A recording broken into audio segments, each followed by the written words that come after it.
Europe to Eastern Asia, and from the Pacific Ocean to Paris, France. We're going globetrotting in today's show. I'm Carl Azus, and we're glad to have you along for the ride. Let's get started. Civilian casualties are increasing in the war in Ukraine. On Wednesday, a maternity hospital in the Ukrainian port city of Mariupol was bombed. Police in the area initially reported that 17 people were injured. The two sides fighting in the war, the Russian and Ukrainian militaries, each blamed the other for the attack. A few hours before the bombing, a Russian government spokeswoman said Ukrainian forces had moved workers and patients out of the hospital and put combat units in it. But video recorded after the attack showed civilian patients and staff members emerging from the wreckage.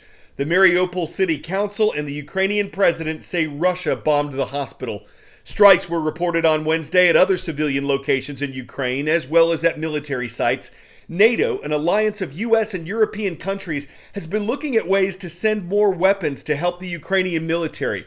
What NATO doesn't want to do, though, is to get directly involved in the fight against Russia. They don't want the conflict to extend beyond Ukraine, which is not a member of NATO. So when it comes to enforcing a no-fly zone to keep aircraft out of Ukraine, or to giving the nation fighter jets as its government has requested, NATO countries have been reluctant because Russia has said those actions would make them direct participants in the war.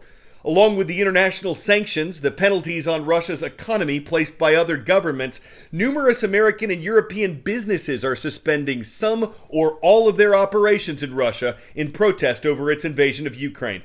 These companies include Apple, Disney, Exxon, IKEA, McDonald's, PayPal, Visa, and Warner Media, which owns CNN.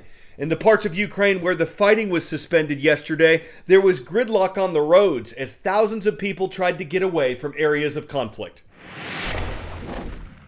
Well, you can see there are thousands of people now in their own cars streaming out through these safe corridors that have been set up by the Russians and the Ukrainians to give these people a chance to escape the ferocious bombardment that they've been suffering.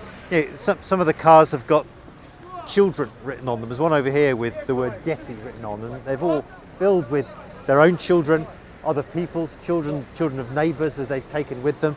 Just anything they can do to get them out into the relative safety of Kiev and then onward, towards the west, many of them heading towards Poland, to the west of Ukraine. You can see here as well there's been some effort set up as a sort of reception for the people, because a lot of the people we've spoken to inside these cars say that they've spent days without any proper food, without any water, without any light.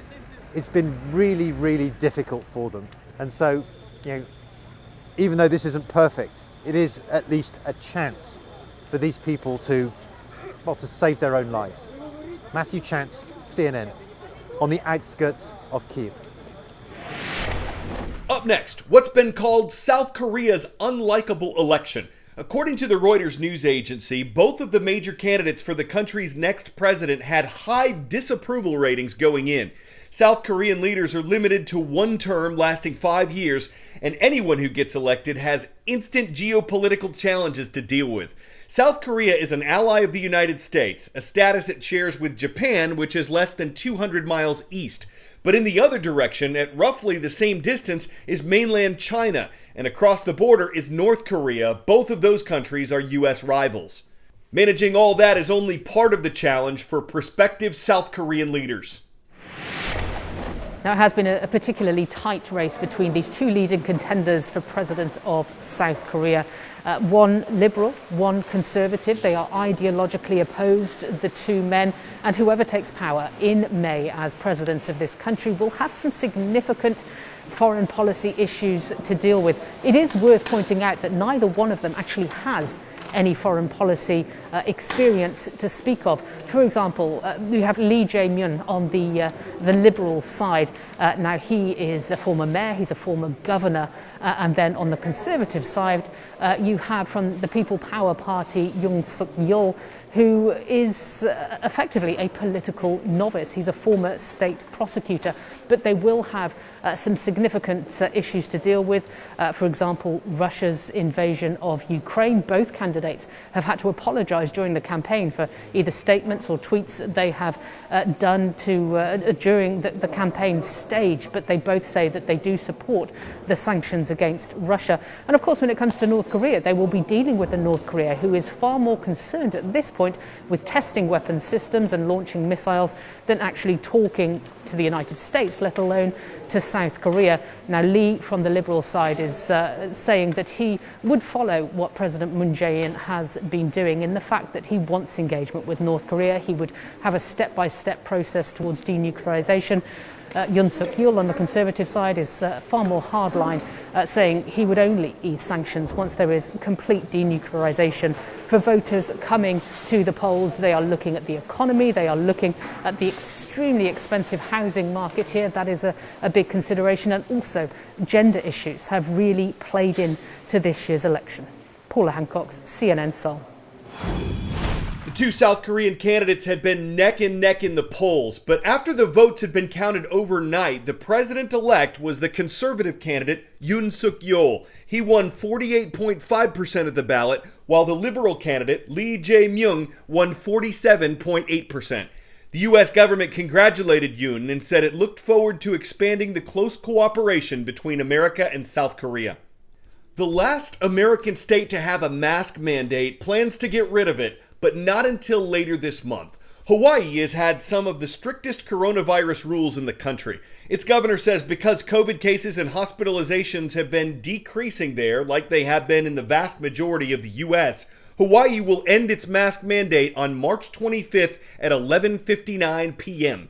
That's also when people who travel there won't have to show proof they've been vaccinated or a negative COVID test in order to avoid spending 5 days in quarantine. Compared to most other states, Hawaii has had a relatively low number of COVID cases and deaths blamed on the disease. But its governor says mask requirements could still be reinstated if there's another surge of coronavirus. And Hawaii's Department of Education says students will still be required to wear masks in public schools, though they can take them off when they're outside. Like other states and countries around the world, Hawaii has seen protests over its COVID restrictions. 10-second trivia. Which of these options is not the name of a real spider? Hercules baboon spider, face-sized tarantula, Brazilian salmon pink bird eater, or Mothra huntsman? Though they frequently eat moths, no spider has yet gotten the name Mothra huntsman. The not-so-itsy-bitsy spider has climbed all over the American Southeast. Will it be headed north? That is the question concerning the Joro spider, a multicolored arachnid that can grow larger than the palm of your hand. This species is not native to the United States. It's from southeastern Asia, and no one knows how it got to America. But in recent years, it's spread rapidly in the warm southern climate, and while the Joro spider is venomous, it poisons the insects it eats. Biologists say it's not considered a threat to humans. They also don't think it's a threat to the environment, even though it's an invasive species, but scientists say more research needs to be done on that to be sure. They're also uncertain about whether these large spiders will crawl or travel in the wind to locations farther north. Some say they can withstand colder climates, but that the northern and western U.S. are too cold for these creatures' comfort.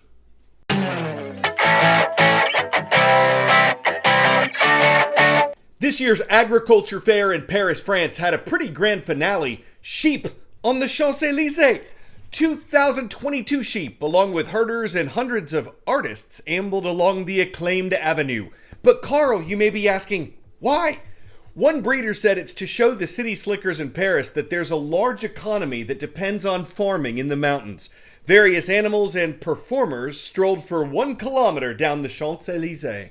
That's not just a yarn. We're not trying to pull the wool over your eyes. Maybe it took a little herd mentality, but that close-knit community was able to blanket an entire street covering crosswalks and cross-stitch like there was mutton to it. I'm Carl Azus. Today's shout-out takes us to Jacksonville Lighthouse Charter School. It is located in Jacksonville, Arkansas. Come on back tomorrow for Friday's awesome edition of CNN 10.